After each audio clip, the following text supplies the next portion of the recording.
We think we have it hard sometimes in the US. We have it easy.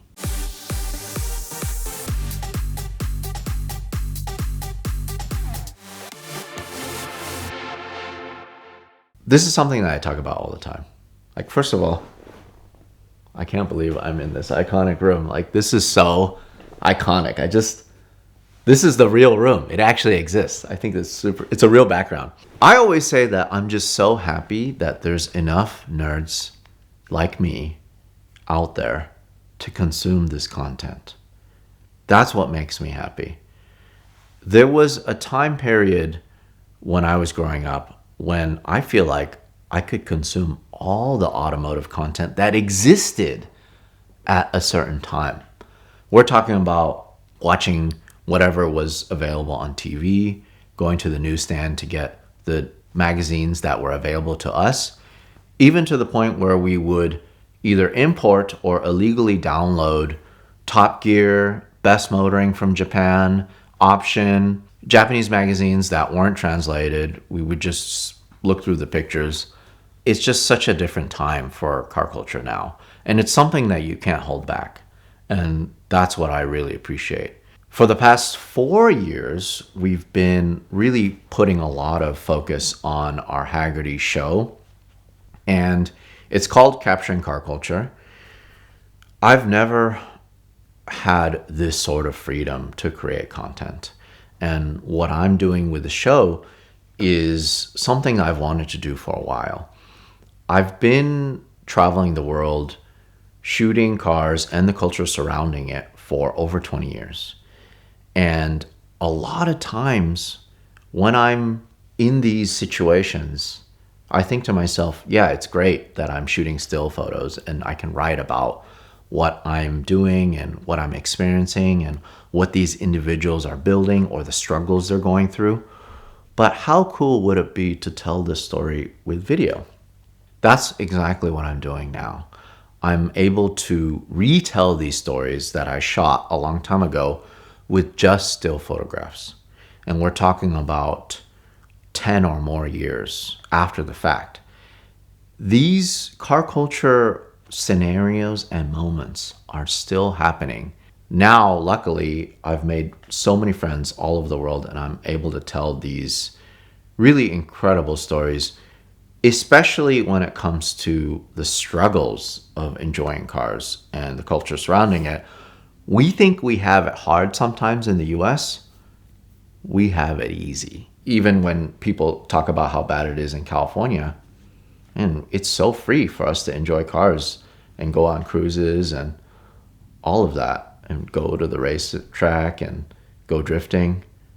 There's just so much restriction worldwide that a lot of people in the US don't know about. So we're on our 4th season. I'm hoping to sign my 5th season, but like this year we shot in the Middle East. We shot with a bunch of sheikhs. I did a story in Indonesia where these individuals have never seen a lot of these cars that they're building. They're building hand-built cars. And I look at these cars, these full-blown running, driving cars that look like the car that it's representing, right? It could be a Toyota 2000 GT, could be a BMW 507, right? Could be Aston Martin DB5. All these cars, they look the part. I ask the people building them if they've ever seen this car in person, and they say no. And they're doing it off of pictures that they downloaded from the internet. And when I think about that, and I think that there's so much lost, you just don't realize how much dedication that they go through, because these individuals in Indonesia, they'll never have the chance to own this car, the real car. So this is the best thing that they can do. They're not trying to build a counterfeit version of the car. It's more of an homage to the actual car, because damned if you do, damned if you don't, they can't own a real one of these things. So they have to do this, and they go through the most incredible lengths to make these cars that are so beautiful. So that's an episode that's up and coming that I'm really excited to show everyone how they hand build these cars. Like just everything hand done with absolute sheer talent and dedication to their craft. Since I started this series, I've traveled so many places, a lot in Southeast Asia. I went to Colombia to see where they restore FJs. I've been all over Europe. It's been amazing to be able to tell these stories just a different way. I'm still shooting stills, which is nice because it's something I can't let go. I still want to show the beauty of these vehicles, and I still want to show the story through my photographs, but the main focus, of course, is telling the story through video.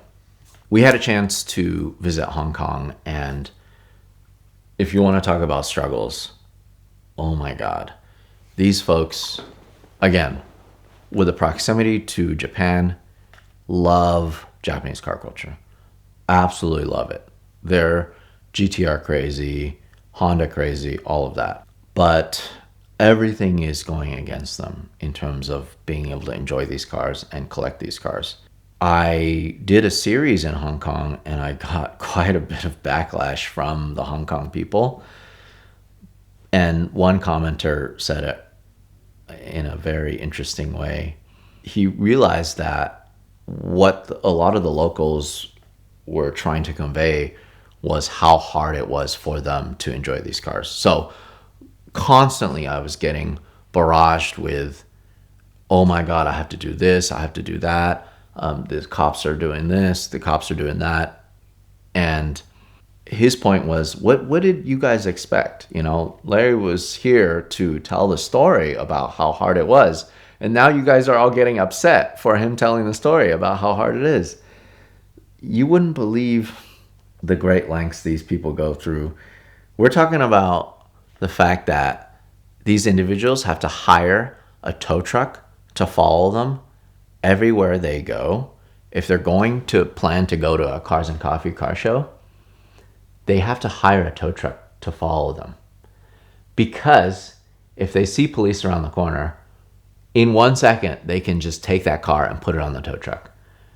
Because the police can take your car and impound it for pretty much any reason. If you have aftermarket stereo, they'll take your car. If you have aftermarket wheels, they'll take your car. If you have lowering springs, they'll take your car. And it could be for no reason, or they could make up a reason, or if your stock exhaust is too loud, they'll take your car. You'll get it back, or you won't, or you might have to return it back to stock. But it's just these crazy hoops that they have to go through. I've just never seen individuals so brave to enjoy their cars. I cannot believe it. Like, what kind of life is that? When I went to this car show and it's a parking lot full of tow trucks, and then all the show vehicles are here because they don't know if they can leave with a police blockade hanging around the corner. They just don't know. They did this thing that blew me away. It was a bunch of GTR owners and a bunch of like nice supercar owners. And the idea was for us to get some food and then go on a cruise. And they all got together and they drew straws. And the loser has to go first to draw out the police. If there is some police blockade or something, poor guy or girl. So then I watched them legitimately, come together with straws, and they drew straws, and the guy was like, oh, it's my turn. Like, with his R35 GTR, he had to go first. Luckily, there were no police that day.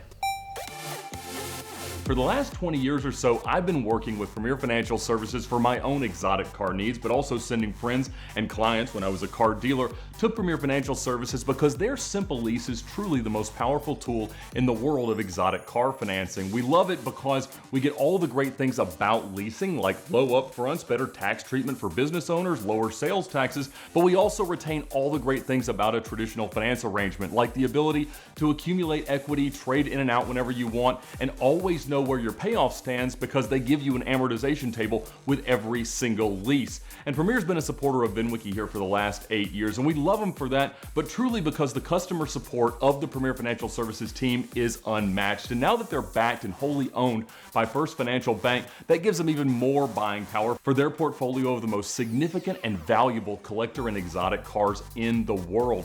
It's also allowing them to create new and more interesting finance options and programs for their clients and giving them much more buying power, which is what everybody is looking for as they go on the search for their dream car. So check out Premier Financial Services right now at the link in the description below to thank them for their support of VINwiki and know that they'll be the perfect supporter of your journey to own your dream car.